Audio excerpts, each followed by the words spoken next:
Everyone's gonna go to Starbucks now. Welcome to Watch Mojo, and today we're counting down our picks for the top 10 times South Park said what we were all thinking. Stop it! I didn't do anything! You knew Peter was dead. I didn't start by saying Peter is dead. I started by saying they want me to acknowledge Peter. For this list, we'll be looking at episodes where South Park reflected what was going through most of our heads, even if we didn't share our thoughts out loud. Which South Park episode do you think told it like it is? Let us know in the comments. Number 10. Streaming is better than cable. With streaming offering a more convenient, cheaper, and all-around superior alternative, more and more TV viewers are cutting cable. I love you. What? I love you so much, Dad. Please, can we get Disney Plus? It'd be one thing if cable companies upped their game and grew with the times. Instead, loyal customers are rewarded with slow service and workers who show up whenever they feel like it. Anyone who's ever been given a 5-hour service window will identify with the frustration that this episode captures to a T. Well, finally, the cable company gave us a window of noon to 5 for you to show up. It's 5:15. Only 15 minutes late. The episode also finds timely commentary in the launch of Disney Plus and how enamored audiences were with The Mandalorian. The ultimate irony is that South Park dominated basic cable ratings for years. With the rise of Hulu, HBO Max, and Paramount Plus, though, even South Park knows that cable is a dinosaur. Making little niche programs for everybody. That's what you want? Yeah, I think I do. Number 9. User agreements. With iPhones and iPads becoming part of everyday life, we've all signed a user agreement at some point. How many of you actually read a user agreement, though? When you downloaded the last iTunes update, a window on your screen popped up and asked you if you agreed to our terms and conditions. You clicked agree. All right, let's get him to the water tank. Long, confusing, and written in the tiniest font possible, most of us would rather sign and accept any consequences rather than be inconvenienced. South Park imagines the worst-case scenario where failing to read the terms and conditions lands Kyle in the middle of a human centipede. What are you going to do to us? Everything that you agreed to in the iTunes conditions. While we're pretty sure that's never happened in real life, the episode does reflect how casual people are about signing legal contracts without even reading them. It's also a spot-on depiction of Apple's marketing, convincing consumers that their products are the best and cheaper alternatives are for losers. No, I don't want to join Apple. I like my PC. Number 8. The media and public's treatment of Britney Spears. In the late 2000s, Britney Spears was an easy target for comedy, and a lot of people took the low-hanging fruit. Interrupt this debate for an emergency news bulletin. It's Britney Watch. South Park wasn't an exception. But the writers took a unique approach. They put the mirror up to the audience and said what most of us knew deep down. Maybe we should stop obsessing over this struggling celebrity and, get a life. It was unpopular for people to say, leave Britney alone, hence why many kept quiet. Hey, hang on, fellas. Don't you think Britney's been through enough? I mean, maybe it's finally time for us all to just leave her alone. During Spears' darkest hour, though, South Park served as an unlikely moral compass. Various journalists, comedians, and members of the general public continued to ignore that little voice inside. With the recent reevaluation of how Spears was treated, however, this episode has only gotten more identifiable. It's all of America, Kyle. We're all a part of this together. You know about all this? Number 7. Avatar looks a lot like another movie. Nowadays, it's practically a cliche to joke that Avatar is a ripoff of Dances with Wolves, and Pocahontas, and Ferngully, and a dozen other movies. A month before Avatar even hit theaters, South Park beat everyone to the punchline. No, you must leave the noble Smurfs alone.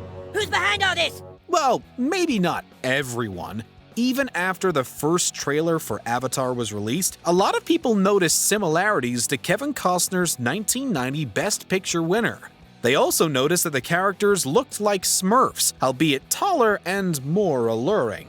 South Park was still one of the first mainstream properties to call out James Cameron for taking a familiar story and calling it something else. Luckily, with the money I made selling the movie rights to my book, I'll be okay. You sold the movie rights to who? James Cameron. It's too bad Cartman didn't secure the film rights, because Avatar is still the highest grossing movie of all time. Dances with Smash was my idea! My idea! Number 6. Our dependence on the internet. For eons, humanity survived without the internet. Now that we've gotten a taste of it, society would likely descend into anarchy without the web. Everyone just calm down! Calm down, all right? It's going to be okay. We just can't panic! This episode accurately depicts the panic and uncertainty we all feel when the Wi-Fi is down. Unfortunately, it isn't just Stan's house without a connection. It's a technical issue that reaches far beyond South Park. Look, if you do find internet, let us know, will ya? How? You won't have internet. We all rely on the internet for work, entertainment, communication, and some other things that are better left behind closed doors. The episode speaks to our fear that one day it could all be gone. Thankfully, there's a simple solution in this case. Nothing's more revealing than seeing a green light on our router, and Randy's closing remarks about overlogging on really hit home. But if we don't treat the internet with the respect that it deserves, it could one day be gone forever. Number 5. The Writer's Strike. From November 2007 to February 2008, the Writers Guild of America strike brought the industry to a halt. Nobody takes us Canadians seriously!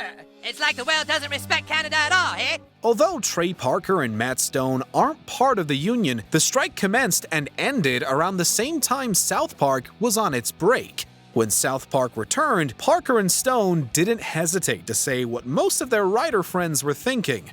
The strike wasn't the best idea. Well, we didn't get everything that we wanted, but we negotiated hard and we got these coupons to Bennigan's. While the strike was intended to increase the funding that writers deserve, it reportedly lost anywhere between millions and billions. Parker described the episode as a docudrama, exploring how many writers regretted the strike and attempted to save face by the end. Few WGA members would admit this, but South Park wasn't afraid to speak out. No matter what happens, I will never call off this strike, even if it means we all die. Number 4. Social media sucking us in. Facebook was arguably at its most dominant in 2010, and South Park did a commendable job at portraying the different viewpoints on it. So I'm not your friend then? Dad, you are my friend.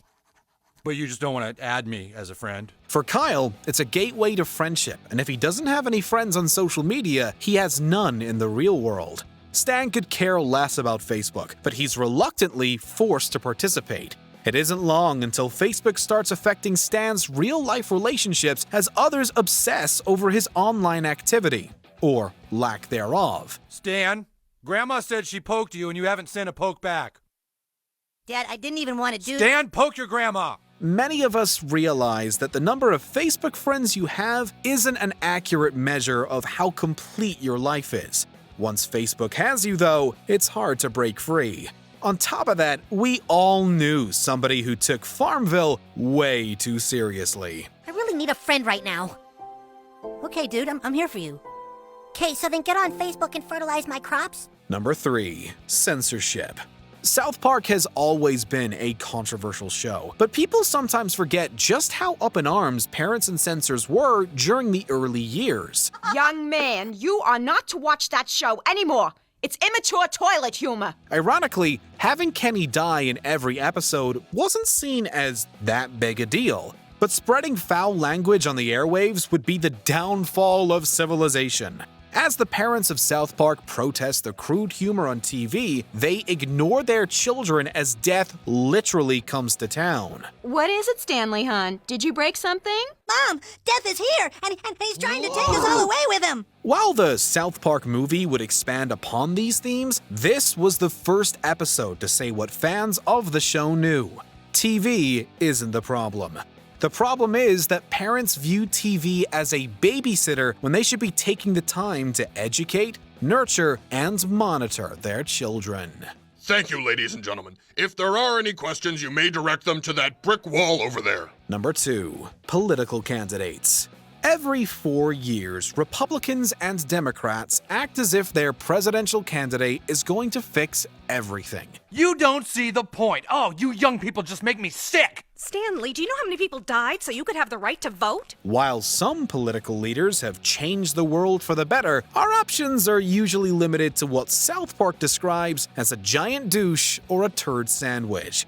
As such, Stan simply doesn't care about the outcome. I'm not gonna be persuaded into voting, and I'm not gonna be threatened into voting if I don't feel comfortable with it. When Stan refuses to vote, he's shamed and exiled until he finally relents.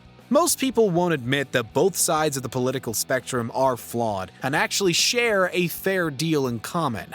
This episode unearths the unspoken truth that we struggle to accept. Whoever wins, we all lose to an extent. Voting matters, but when these are our options, should we really be this hostile towards each other? Kenny, we have got to make Stan understand the importance of voting, because he'll definitely vote for our guy. Before we unveil our top pick, here are a few honorable mentions. Political correctness. Being PC can be a good thing, but not when delivered with violence and threats. Have a seat.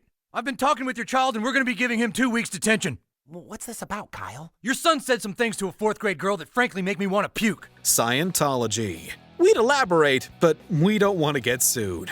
Oh, we are gonna sue you! What? Yeah, you think you can say our religion is a lie? We'll sue you, buddy! You told me it was a lie. George Zimmerman. Double standards are still very much a problem. Wait, what? Guilty! John Edward. For anyone who ever watched Crossing Over. And the winner for Biggest Douche in the Universe is... It's John Edward, Milky Way Galaxy, Planet Earth!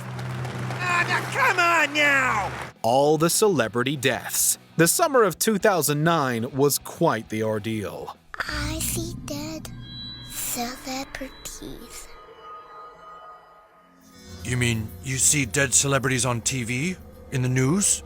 Before we continue, be sure to subscribe to our channel and ring the bell to get notified about our latest videos. You have the option to be notified for occasional videos or all of them. If you're on your phone, make sure you go into your settings and switch on notifications. Number 1. Trump wins. Just when you thought the political world couldn't get more topsy-turvy, Garrison was elected president, mirroring Donald Trump's ascension to the White House. The people have spoken. Just as J.J. Abrams did with Star Wars, I will make this country great again. Even the South Park creators were expecting a Hillary Clinton victory, forcing them to make numerous changes at the 11th hour. The episode encapsulates the confusion, disbelief, and anger many experienced when they realized who the 45th U.S. president was going to be. Do you have any idea what you've done to our country? Yeah. Unlike their past election shows, this episode appropriately doesn't wrap everything up in a tidy package. Instead, it leaves us with 3 options. Drink the Kool-Aid, try escaping to Mars, or buckle in for what's bound to be an unpredictable presidency. And for the next 4 years, South Park continued to say what we were all thinking. It sucks, Dad! This country's gonna suck for 4 years! Do you agree with our picks? Check out this other recent clip from WatchMojo. And be sure to subscribe and ring the bell to be notified about our latest videos.